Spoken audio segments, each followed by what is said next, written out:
ॐ श्री गणेशाय नमः।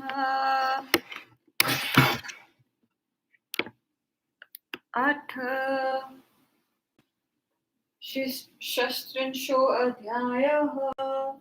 ब्रह्मोवाच अच्छेलीश्वरप्रीतो हेम वानमूति सत्रम स्वपुरं रचयामास विचित्रं परमोत्सवम् सिक्तमार्गसंस्कृतं च शोभितं परमर्धिभिः द्वारि द्वारि च रम्भादि मङ्गलं द्वय संयुतं प्रारब्धं रचयामास रम्भास्तभमम्भस्मन्वितं पण्टसूत्रे सत्रिबुधं रसालपलवान्वितं मालतीमालयन्स्य युक्तं लसत्रोरणसुप्रभं शोभितं मङ्गलद्वये श्रक्तु द्विषु स्थिते शुभे तथैव सर्वं पर्या मुदावीतश्चैक्र के गिरीन्द्र स्वसुस्थात्रमेव गर्ममपुरसकृत्य महाप्रभावं प्रस्तवयोग्यं च सुमङ्गलैः आहूय विश्वकर्माणां कारयामासा सादरम् मण्डपं च सुविस्तीर्णं वैदिकादिमनोहरम् अयुतेन सुरेशतघोजनानं च विस्तृतम् अनेकलक्षणोपेतं नाना प्रचर्य स वीतम् स्थावरं जङ्गरमं सर्वं सर्दशं तैर्मनोहरम् सर्वोतदूत सर्वस्वं नानावस्तु च मत्कृतम् चण्डमं विजितं तत्र स्थावरेण विशेषत चण्डमेन च तत्रासि जितं स्थावरमेव हि प्यासा च जिता तत्र स्थलभूमिर्न चान्यथा जलं किमं हि सत्थलं किमहि न विदु केऽपि कोविदा क्रचितसीनः कृत्रिमाश्च क्रचितसार सपण्डय क्रचिच्छण्डिनशस्त्र कृत्रिमाश्च मनोहर क्रचित स्त्रियं कृत्रिमाश्च नेत्रन्तय पुरुषे सह मोहयन्त योजनान् सर्वान् पश्यन्त्य कृत्रिमास्तथा तथा तेनैव विधिना द्वारपाला मनोहरा हस्ते धनुषि चोदन्त्य स्थावरो जङ्गमोपमा द्वारि स्थिता महालक्ष्मी कृत्रिमा रचिताद्भुता सर्वलक्षण संयुक्ता गता साक्षात् पयोरन्वता गजाशालाङ्गकृता प्रासन् कृत्रिमा अकृतोपमा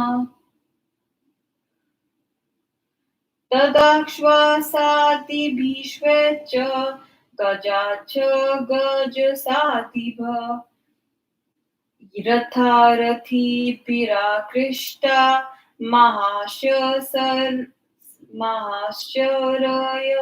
संवितः वाहनानि तथान्यानि प्रत्यकृत्यमास्तथा एवं विमोहनार्थं तु कृतं वै वीरश्रवा कर्मणा देवानां च मुनीनां च तेन प्रीततामना मुने महाद्वारी स्थितो नन्दी कृतिमश्च कृतो मुने शुद्धसफटिकस्थाञ्चो यथा नन्दी तथैव स तस्योपरि महादेव्यां पुष्पकं रत्नभूषितं राजितं पल्लवैः शुम्भे चामरेष्व सुशोभितं वामपार्श्व गजोद्वो च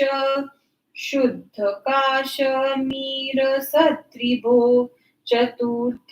चतुर्दन्तो षष्ठीवर्षो वेदमानो महाप्रभो तथैवाकार्णीभूतेन कृतो चाक्षो महाप्रभो चा चामराण्डकृतो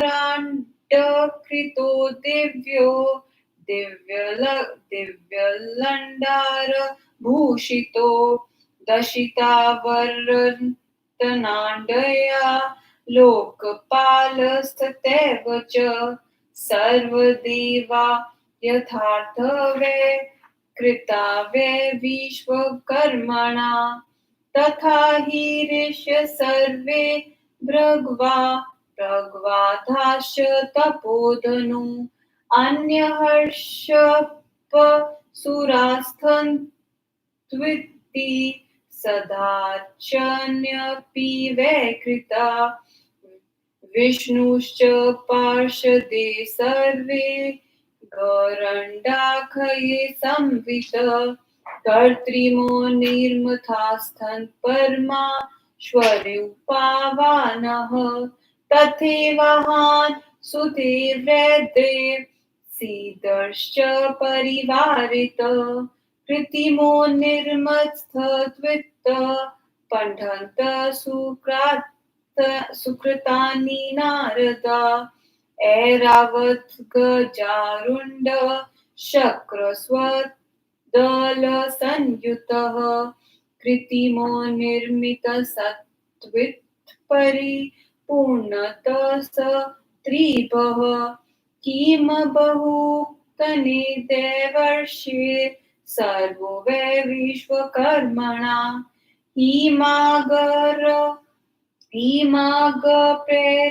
इमागप्रेरितेनाशु क्लृप्तसुरसमाजका एवमभूतकृत्सन्ने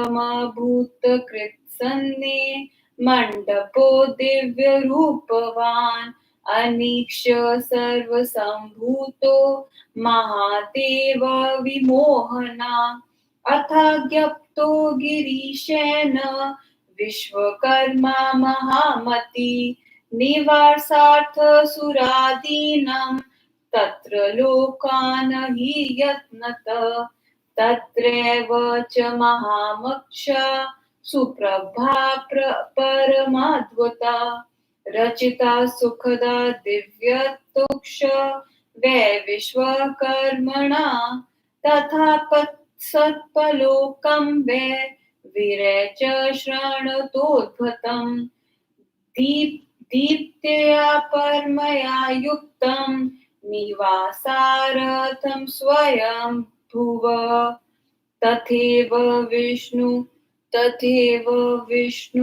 सत्त्वपरं वैकुण्ठाखयमहोज्ज्वलं वीरे च शृणुतो दिव्यं नानाशृं च समवितम् अमेरेश ग्रहं दिव्यं तथैवाद्वैतमुत्तमम् वीरे च विश्वकर्मासु सर्वैश्वर्यसमन्वितं ग्रहणानि लोकपालानां वीरे च सुन्दराणि च तद्वत् प्रीतितो द्वित्या त्वतानि महाति च अन्यशाममराणं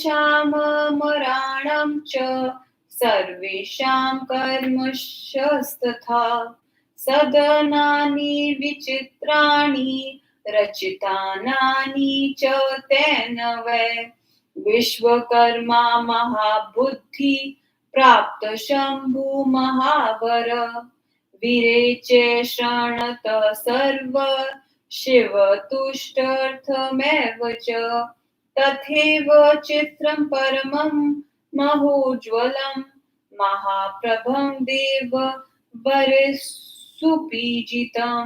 गिरीशचिहं शिवो लोकस्य स्थितं सुशोभितं शम्भुग्रहं चकार एवमभूत् कृता तेन रचन विश्वकर्मणा विचित्र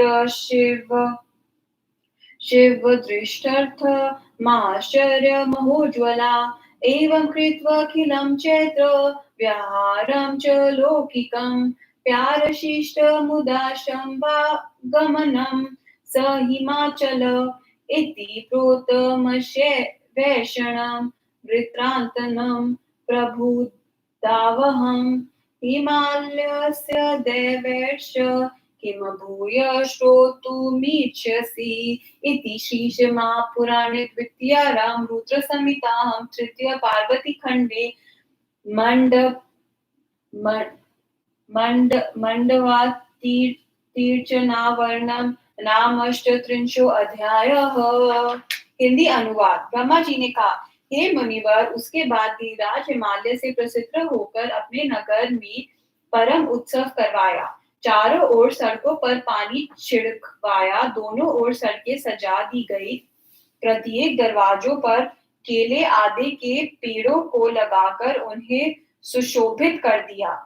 आगमन में भी केले के खंबे लगाकर उन पर रेशमी वस्त्र लपेट दिए और चारों ओर आम के पत्ते लगवा दिए।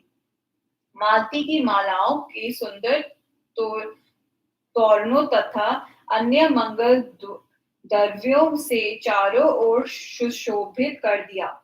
इस प्रकार पर्वतराज ने सभी आयोजन अपनी कन्या की प्रसिद्ध के लिए किया। उसके बाद महाप्रभावशाली गर्गजी ने सामने पूजा आदि को सामग्री प्रस्तुत की। फिर उन्होंने विश्वकर्मा को बुलाकर विस्तृत एवं सुंदर मंडल और उसके बीच में वेदी का निर्माण करा।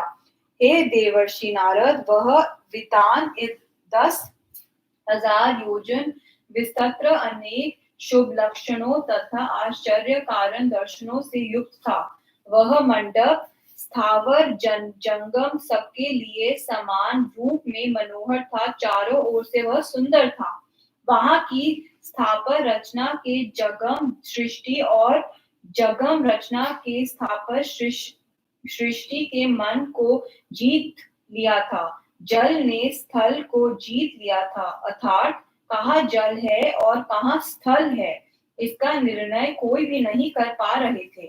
कहीं बनावटी सिंह, कहीं सरसों की कतारें, कहीं मोर दर्शकों के मन को आकर्षित कर रहे थे।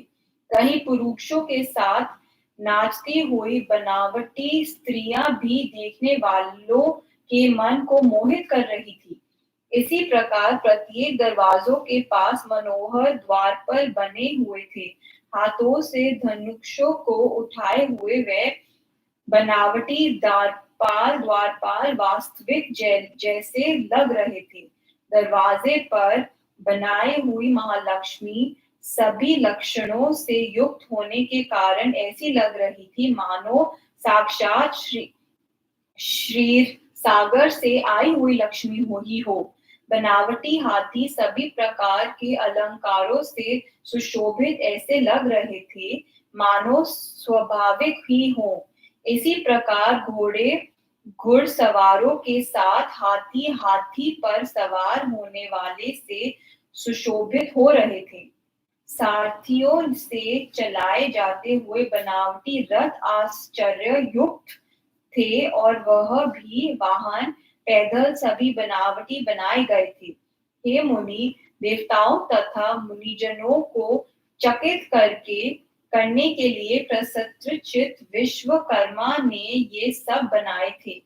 हे मुनि, प्रमुख द्वार पर शुद्ध स्फटिक जैसे बनावटी बनाए हुआ नंदी वास्तविक नंदी जैसे ही लग रहे थे। उसके ऊपर अलौकिक रत्न जटी पुष्प विद्यमान था, जो शुभम पल्लव तथा चाम्रों से सुशोभित था। बाई और मानो कश्मीर देश में उत्पन्न हुआ हो ऐसे दो हाथी थे, जिनके चार चार दांत थे। 60 वर्ष के मृत और महान कांति वाले थे। उसी प्रकार सूर्य के समान महान तेज वाले चवर तथा सुंदर आभूषणों से विभूषित 2 घोड़े भी बनाए थे। उत्तम रत्न तथा कवल धारणा किए हुए लोकपाल एवं देवता विश्वकर्मा ने यथार्थ रूप वाले बनाए थे। भृगु आदि तपस्वी ऋषिगुण सिद्धि देवता वहां बनावटी रचे गए थे। आश्चर्यजनक रूप से युक्त विष्णु भगवान को पार्श्व तथा गरुण के साथ बनाया था। हे नारद, वेद पाठ करता हुआ चारों वेदों और पुत्रों सहित मेरी भी बनावटी मूर्ति वहां बनाई थी। पूर्ण चंद्रमा के समान सुंदर ऐरावत हाथी पर बैठे हुए इंद्र को उनके परिवार के साथ चरित्र कर रखा था। अधिक क्या कहा जाए। हे देवर्षि, हिमालय की प्रेरणा पाकर विश्वकर्मा ने संपूर्ण देव समाज के शीघ्र ही चरित्र द्वारा वहां उपस्थित कर दिया। इस प्रकार उसने देवताओं के मन को मोहित करने वाले अनेक आश्चर्य से युक्त उस दिव्य रूप वाले मंडल की रचना कर डाली। उसके बाद गिरिराज हिमालय ने कुशल शिल्पी विश्वकर्मा को आज्ञा दी कि देवताओं के निवास के लिए यत्न पूर्वक उनके लोकों के सदृश निवास बनाओ। उन भवनों के भीतर ऊंचे साफ सुथरी सुखद शय्याएं विश्वकर्मा ने बनाई। विश्वसनीय 7 लोकों को विश्वकर्मा ने ब्रह्मा जी के निवास के लिए क्षण भर में बना डाला, जो परम कांयुक्त था। वैसे ही विष्णु भगवान के लिए अनेक आश्चर्य से युक्त नए वैकुंठ की रचना कर दी। वैसे ही देवराज इंद्र का घर अनेक आश्चर्य तथा समस्त ऐश्वर्यों से युक्त विश्वकर्मा ने बना दिया। उसी प्रकार लोकपालोक के लिए भी सुंदर और बड़े घर बनाए। क्रमशः अन्य सभी देवताओं के भी सुंदर घर उन्होंने बनाए। महान बुद्धिमान तथा शिवजी से वर पाए हुए विश्वकर्मा ने शिवजी को प्रसिद्ध करने के लिए क्षण भर में इस प्रकार सबके निवास कर दिए। उसी प्रकार विचित्र उत्तम कांति युक्त देवताओं द्वारा सम्मानित शिवजी के त्रिशूल, डमरू आदि चिन्हों से युक्त शिवलोक में स्थित शिवजी के घर की रचना की। इस प्रकार की परम आश्चर्यजनक अत्यंत अद्भुत प्रकारयुक्त रचना विश्वकर्मा ने शिवजी की प्रसिद्ध के लिए की। इस प्रकार समृद्ध लौकिक व्यवहार करके हिमालय प्रसिद्ध से बारात सहित शिवजी की आने की प्रतीक्षा करने लगे। हे देवर्ष, इस प्रकार मैंने आनंददायक हिमालय का वर्तानन तुमको सुना दिया। अब कहो, तुम इसके आगे क्या सुनना चाहते हो। इस प्रकार परमाहेश्वर पंडित तारक त्रिपाठी के पुत्र डॉक्टर ब्रह्मानंद त्रिपाठी द्वारा रचित शिवार्थ टीका टिप्पणी आदि से संबलित श्री महापुराण में